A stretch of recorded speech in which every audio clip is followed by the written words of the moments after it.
Good morning, park managers, and welcome back to Jurassic World Evolution 2 Community Park 11.0. So, we have started a new community park which is going to be based in a thick, lush jungle. I'm going to be starting off with the first enclosure right here, and that is going to be a Spinosaurus called Sorbeck. And honestly, I'm really excited for this. I do like the Spinosaurus. It's really cool, very infamous in this game, and it's honestly just a really cool creature. So we're going to start off the enclosure with a nice, interesting viewing area. We're going to have this like statue of the Spinosaurus, and we're going to be decorating it with plants and various other things.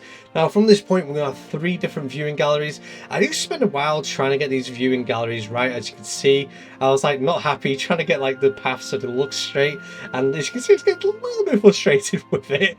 I was like, why is it not working? And I end up like doing 2 different things because I want the fencing to like match up either side.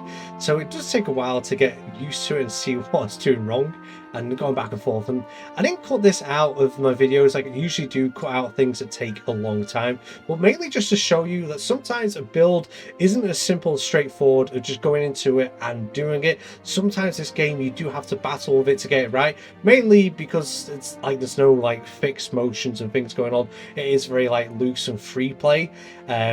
So yeah, I thought I'd leave it in there just to show you that even myself, who's been playing this a while, it still can take a while to get things lined up the way you want it. I wasn't too happy with the shape of that enclosure as well, so I deleted it and then just changed it all up a little bit. Just have an interesting shape.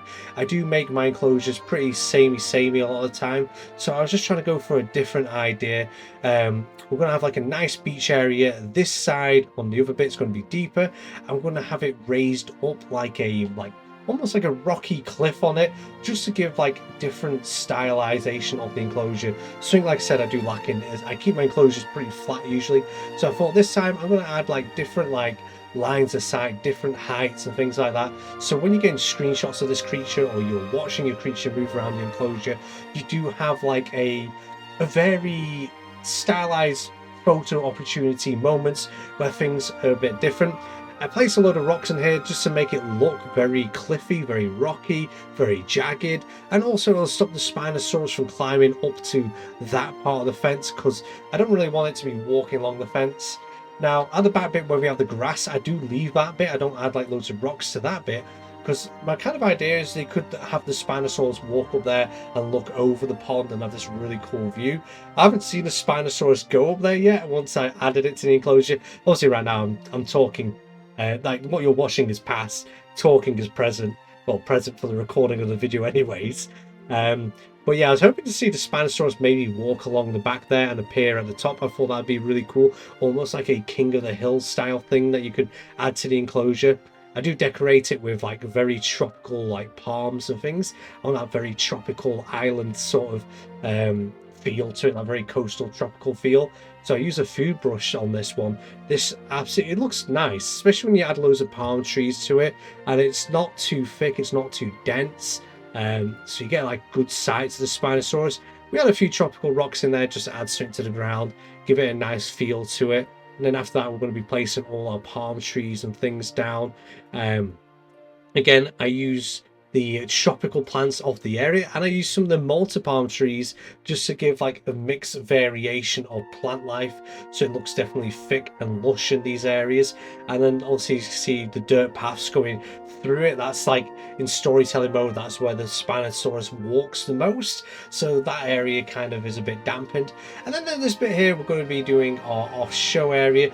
I kind of fumble on this bit. I was like, why is it not working for me? Realizing I was doing what I usually do completely wrong. So my idea behind it, this is a corridor to a separate back off-show area. So the Spinosaurus can walk from main enclosure into the back area, and it can get locked in there, and then the staff can come through the side gate and then go into the main enclosure and clean that enclosure. It sounds like a bit of realism. It's not necessary to the park build whatsoever. It's all storytelling. Like I always say, you get a lot more out of this game the more you put into it, rather than just building a simple square enclosure, sticking a dinosaur in. If you enjoy that, you enjoy that. But some people say like, oh, it's, you know, it doesn't seem realistic, etc. So you add all this storytelling stuff to your enclosures to give it that kind of story, give it that kind of realism feel. which is something I love doing. So obviously this is our staff zone. Add a few shipping containers, blue ones, because that's where they store the Spinosaurs fish meat for them to eat. Got like a little cage that you can get put into for transportation to the vets. And yeah, that is it. That is the enclosure. I've got a few shots here of the full park as well, because we've not seen it yet. But we did like a massive mountain on the side with a waterfall, and that's where our river comes down.